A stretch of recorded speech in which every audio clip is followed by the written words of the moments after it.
Ladies and gentlemen, I'm really excited about announcing our next guest keynote speaker, Nick Nurse, the coach of the Toronto Raptors, defending champions, and the coach of the year. Nick, we're really excited about having you here at AxoniCom Live.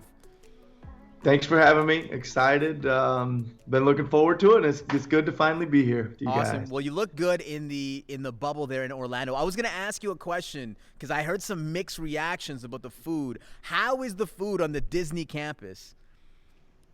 It's okay. It's a little shaky. We've got to you got to work at it sometimes. We got a meal room, a team meal room. There's also kind of a media meal room. So if you bounce around and kind of check out a few of the meals going on, you usually can come up with something pretty decent. But it's okay. It's okay. So the some teams don't have better foods than others. Well, I don't really go looking at what the other teams have.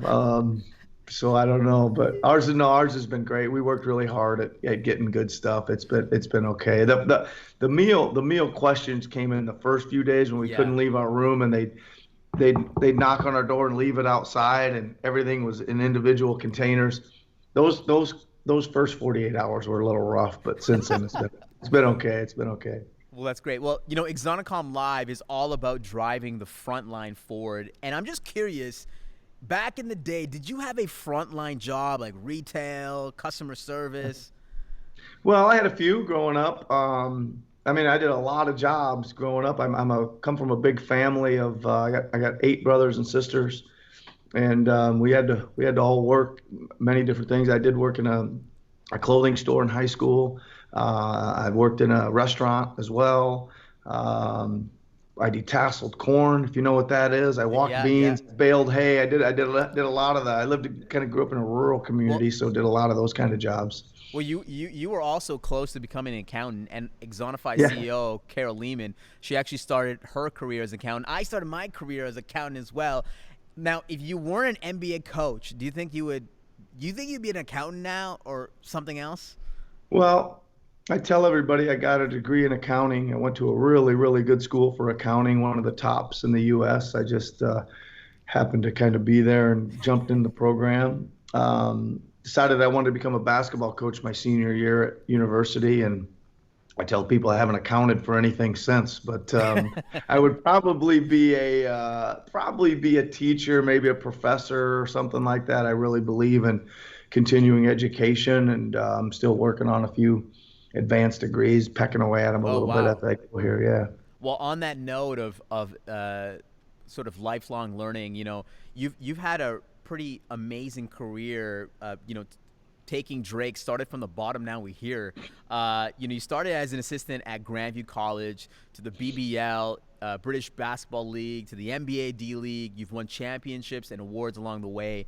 And what we see a ton with some of the best learners is that they have this ability to reflect on things that they've done in the past because they're learning about themselves. I want to know from you, what did you learn about being part of so many radically different environments, and how did that help you today? Yeah, I mean, I think so much. There's so much to learn, but one of the biggest things, kind of touched on this. I came from a pretty rural, small community in Iowa, right? It's a farming community, and when I went to Europe to start coaching, it was so great to just be involved in totally different culture. I went from a small town Iowa to a city, Birmingham, England, a city with a huge millions of people population, and people from all over the world, certainly different culture, and to be kind of dropped right in that was eye-opening and learning. It was great, and then I went to Belgium and experienced a whole nother culture and a whole nother set of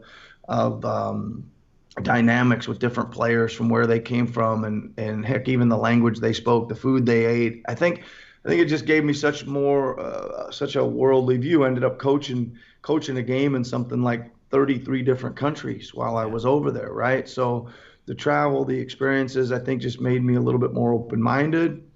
I think that the main thing with all those jobs, some of them weren't that glamorous, but I just had this feeling in my gut and my heart that I was learning a lot and getting better. Yeah. That's all I was really focused on, is like each season I would kind of say, okay, what am I going to do for myself individually by the end of this season that I'm going to be a lot better at my craft than I start the season. And I felt that each year. So that's, it kind of kept me plugging away at it and keeping going. Do you think some of your international experience, now that the NBA has really gone global, you're seeing a lot of the superstars that are coming out of it, in over the next 5 years, Siakam or Giannis or Luka, they're all international players. Do you think that your international experience certainly helps you become an NBA coach today? Well, I think so. And if you look at our team, we've got Gasol, Ibaka, Yeah. Siakam, Anunoby. We had Jonas, Grievous Vasquez. We've had guys from all over the world in our years here, and we like to kind of be, the most diverse team in the league. I think in the front office, on the court, certainly in the stands, our fans, it's amazing, right? So yeah, I think all those experiences, give you again an open mind, and you get to know people from different cultures, and you get to be able to communicate maybe a little more clearly. Awesome. On the note on learning, I know you've spoken publicly about your admiration and relationship with Phil Jackson, and I'm sure during the pandemic, over the first few months when The Last Dance was happening, and you were watching it closely. Most folks were focused on watching MJ and talking about MJ. I'm sure as a coach, you were also learning a lot about Phil Jackson. I'm just curious if you learned anything about coaching strategy from Phil, some things that you perhaps didn't know while you're watching the documentary. I'd love to learn a little bit about your relationship there, and if you learned anything from him. Well, I'll take you back just a little bit. So when I first went to England in 1995, I was 26, 27 years old to coach a team in Birmingham, England. There wasn't a whole lot of basketball on TV, or this is pre-internet days. It's like you can just go on the internet and watch any game you want to, like you can now, right? I found a company in Germany called Pontel that had VHS tapes. If anybody remembers VHS, went in there, and I asked them to send the Chicago Bulls games because I was interested in the triangle offense, the famous offense that Phil Jackson ran with Michael Jordan and also with Kobe Bryant and all that when he went to the Lakers. And I was just going to study that and see if I could learn how to run it. And we did implement it with the teams I was coaching. But the most interesting thing about it, I was watching these games, and there was nothing else for me really to do. I was watching each game about 20 times when I got the tapes every Friday. But I started learning a lot about like Phil Jackson's substitution patterns and his timeouts and at plays he was running at the end of quarters and end of games and switching defenses. And I ended up studying him all the time during these games, not just the offense. So I like to say, and I've told him this now that I finally met him a couple summers ago. I said, you were my mentor, and you didn't even know it. I mean, there was no conversation going on back and forth, but I was literally studying and reading his books and studying the tape. And then when I did get to know him, it was get to spend 3 days with him out in Montana at his home after I got the Raptors job. It was great, just to go out there and soak up some of the deep vibes that he has with leadership, coaching, and basketball. That's amazing. That's great. One of the questions that I was really interested in asking you is, because I'm Canadian, I'm from Canada. Obviously, Toronto is our team, and I get angry about the U.S. media because they don't give Toronto as much love. Last year, you were the best team. This year, you were even better than last year. You're the defending NBA champions. Now, sometimes, doesn't it bug you that you don't get the admiration and the love that you deserve? Being one of the best teams in the NBA. Do you think this is an advantage in some sort of way? Yeah, I think it is actually. It doesn't bug me. Okay. It doesn't bug me. I mean, we get enough attention. We're not craving any more attention and maybe even a little bit more pressure. I think we can fly under the radar a little bit. I think that maybe we got kind of I would say I'm slightly an underdog story. Kyle Lowry is, Fred VanVleet, Pascal. There's a lot of guys that kind of rally behind the underdog situation. So it doesn't upset us. We don't like people saying, oh, you should have a chip on your shoulder, and we don't really want to live our lives like that. We don't have to really prove people wrong. We just want to prove ourselves right. Nick, that's a very, I know you're not Canadian. That's a very Canadian response, by the way. So we're just going to adopt you, by the way. Yeah, I'm close. I'm pretty close Canadian Yeah, now. yeah, yes, I got two exactly. boys, both born in Canada, so I'm getting there. There you go. There you go. You're known for your team building and management approach. I want to ask you, do you have any guiding principles for how to build a winning team that you could share with our AxoniCom audience? Ooh, that's a big one, big question. But yeah, I mean, listen, the first thing that I would say is you got to believe you can do it, Yeah. right? I mean, right off the bat, are you gonna look at the plan laid out in front of you, and you're gonna say, well, we want to win it, and we can win it, Yeah. right? Okay, so you kind of got to start with that belief, and then or a vision or goal, whatever you want to call that, is we're trying to win the title. Well, then really closely behind that better be a pretty concrete plan of action. Okay, what are the things we're going to have to do it? And that's when we get into the minutia of how we play. How are we going to guard? How are we going to attack on offense? How deep we going to be? What are our rotations going to be? We start, really fine tuning that from A to Z, Yeah. right? And as you know, you got to ride kind of this fine line about being thorough, being prepared, but not overloading them with too much. Okay, so we start with some common themes. One of them, if you were sitting at my pregame meeting with my or preseason night before training camp meeting with my team, I'd be showing you this big pyramid with columns. It's more kind of like a coliseum slash pyramid of who we want to be and how we're going to get there. And one of them at the top is expect to win. I've already mentioned that. The next block underneath is called energy. How are we going to provide more energy? Just Yeah. day to day. I always say, are you either giving energy or you're taking it? Which one are Yeah. you going to be? Are you going to be a giver? Yeah, we're going to constantly be giving each other energy. How are we going to manage our energy throughout the season? When the ball goes up, we want to have all our energy ready to go. And then we get into, again, more specifics about, we're going to be super aggressive on defense, man. We're going to challenge you, and we're not going to back down. And those are things that we hold them accountable for. Like if I'm guarding you and you have the ball, am I being aggressive? Am I up pressuring you and making you feel uncomfortable? Then well, we score that. Yeah. We're gonna score that. How many times a game I'm doing that, and how many times I'm not, and just keep inching the score higher and higher as becoming who we are and how we play. But I could go on forever Yeah, I probably to mean, answer this question, but there's a few things for you. yeah, I mean, on that note, on this, in this conference, we have some really great leaders and coaches, in their own respect, and they're managing high performing teams on the front line. To you, what really makes a really great coach? Is it understanding, the mechanics of the game, or is it more the psychology of your players? Like, what do you think is the most important trait for being a great coach? Yeah, I mean, I think that I always say that kind of the X and O's, like the Yeah. tactics, strategies, X and O's, plays we run, etc., is about 15% of my job.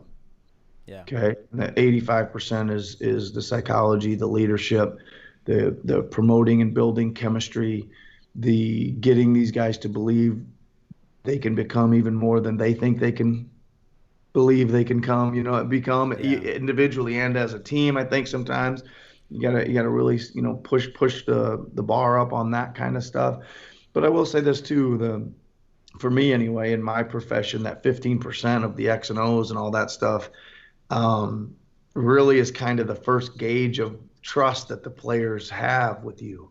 They need to know you're super competent in that Yeah. area, right? And then the trust factor will go, the communication factor will start to open up, No, and things like that. I mean, there's so many things to being successful at this level as a leader when you're dealing with high performance or high level people. So if if 85% of it is really, managing people and teams, over this last season, I mean, this has been the greatest disruption that anybody's ever seen in the NBA. You know, many of the folks that are tuning in today, they're managing and training frontline teams in retail, grocery, contact centers, medical services, so many industries, and they've been trying to deal with, you know, COVID-19 and the pandemic, you know, coming back to work, putting themselves in harm's way, ensuring that they're providing, you know, their services to their end customers or their end citizens.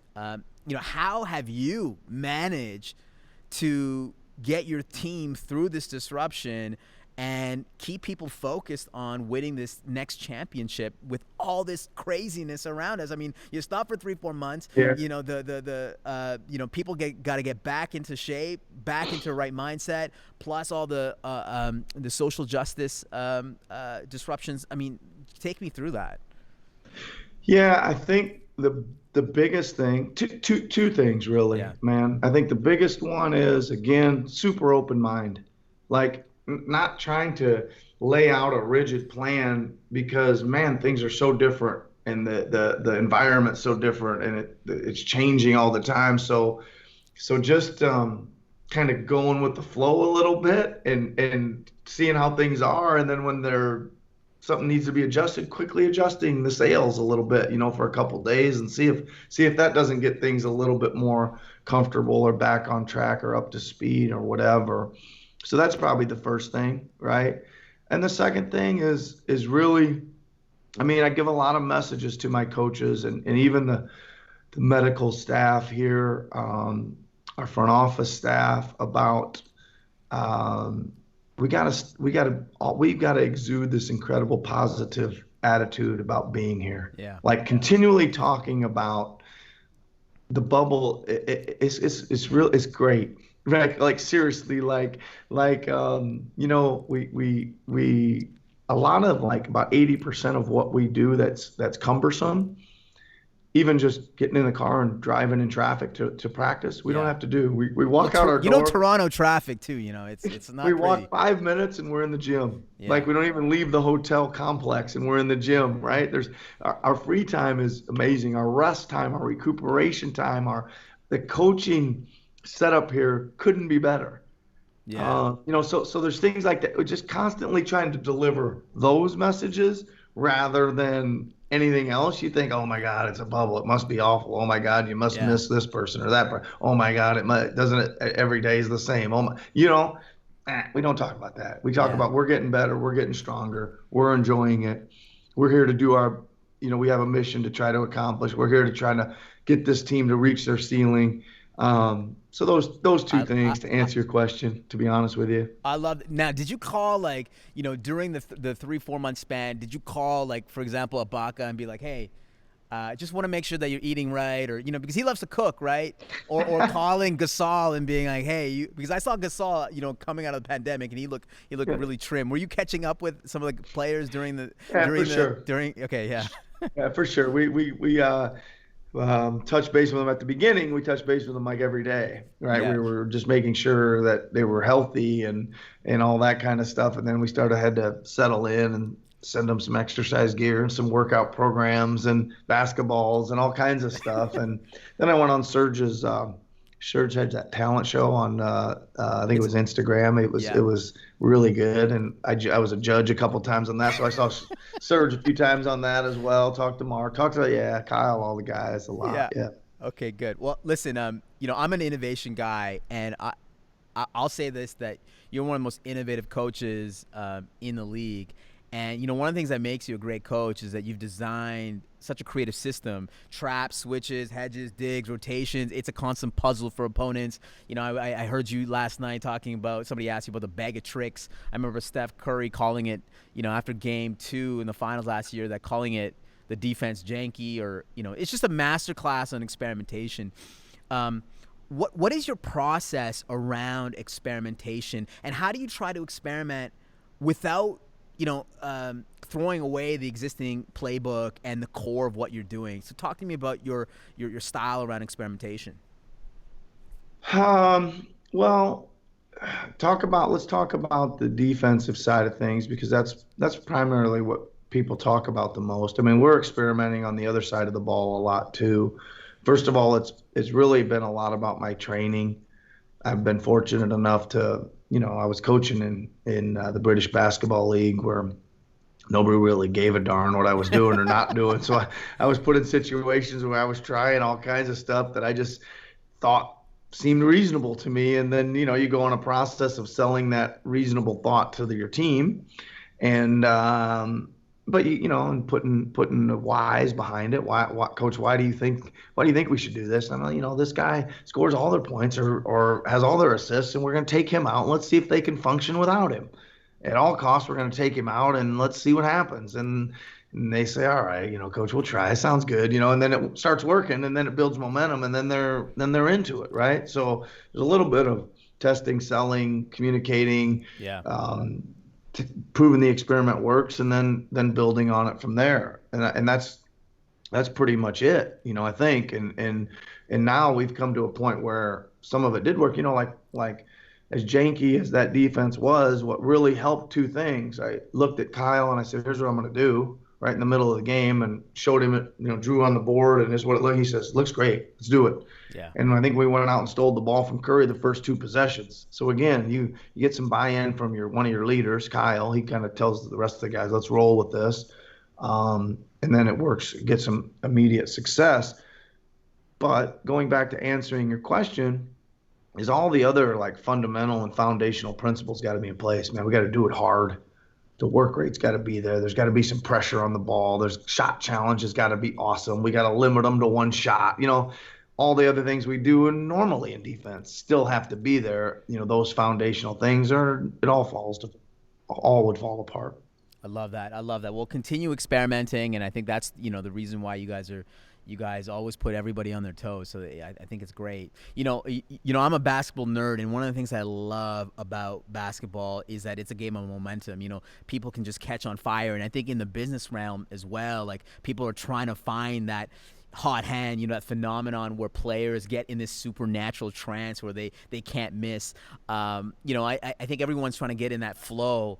I want to know for you, first of all, like, what is one of your favorite moments of guys getting into the hot hand, like those moments where they like the net is just like this big?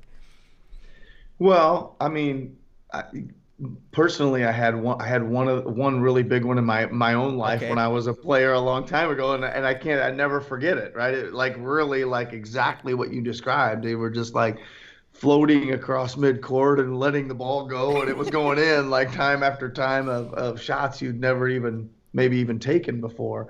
So that's good. But one of the things like I like to do too, which you've probably noticed, when a guy makes a shot, it happened the other night in the game. We came in, Serge came down, hit a trail three, and it just so happened the ball went out of bounds next possession, and I came over and I said, "You ready to hit another one?" He said, "Yeah." We ran up a play for him, and he wasn't even really that open, but his affirmation that he was ready to make another one, and I gave him an opportunity. He had just a split second to get it off, and he nailed two in a row, and I think he ended up making four in a row. Yeah. So, I think kind of noticing those moments in a game there that Serge had it going a little bit can kind of create a mini flow situation, and we all try to give him the opportunity. Myself, Kyle, Fred, look for him. Other guys look for him when there's a little bit of burst that he could make a few in a row. But is there like a secret? Nick, I want to get into like a hot hand situation, like get into a flow. Is there a way of the Klay Thompson, you're just on fire moment? Like, is there ways that you can create that for yourself? Well, I think, I certainly do a lot of mental preparation. I mean, there's like, I mean, it's different, right? You're talking about Klay Thompson scoring 35 points in a quarter or something, and he's got what we've just been talking about. He's got a shot, he's got another shot, and then they're running, they're screening for him. The ball keeps finding him, it keeps going in. For me, I'm trying to get myself in a mental state where I'm seeing the game super clearly. Like, like nothing is there except for me locked in on what's happening. And I think I'm making every right sub. I'm calling every play I'm calling is working. Every defense I'm calling is disrupting. Those things happen as a coach as well, and that's, I'm working really hard at trying to do that from mental imagery the night before, mental imagery before the game, deep breathing, meditation, all that kind of stuff to get myself, Oh, that's amazing. in the space where I'm ready to coach the game to the And best of my ability for the team. And I know the guys are probably getting a lot more sophisticated in terms of their mental health and trying to get themselves in a zone, as opposed to back in the day. I'm sure just like Larry Bird would just have like a pizza before they get pizza and a beer before a game or a half and just like get out there. So Yeah, for sure. They're doing a lot more mindfulness work and things yeah, like that. And it's important. I mean, like for us, we certainly like our guys to be healthy, right? Physically, mentally, on the court, off the court. I think there's a lot more support and work at some of those mindfulness, yoga, all those things, techniques that they can get yeah. their minds right on and off the floor. Well, Nick, this has been really enlightening. I just have one last question. As a coach, especially during this pandemic and during all this disruption, how have you leaned on the people around you to sort of support you, to show you the way forward and guide this team overall? A lot of people are looking at for you for direction. Like, how are you leaning on other folks for that support? Well, I mean, I'm probably a lot like other leaders. I mean, I've got my share of mentor people. I've got a really, I don't know, maybe it's normal, but I got a real affinity for the older coaches in my life. My high school coach I still talk to several times a week. My college coach several times a week. There's other former coaches that are been out of the game a long time that I spend time with. I don't know, and it's comforting for me. I'm not so sure we're talking a whole lot about strategy or X and O's. It's just more of a, hey coach, how you doing? And they say the same back to me, hey coach, how you doing? Yeah. And it makes you feel grounded. It makes you feel grounded. These people that have been in your life for a long time, to continue to speak with them and just shoot the breeze for a few minutes, a few times a week. That's awesome. Well, Nick, you have provided so much valuable insights for our audience here at AxoniCom Live. I want to thank you so much for your time today, and good luck for the rest of the season. Thank you. Did a great job today. Thank you. Awesome. Thank you.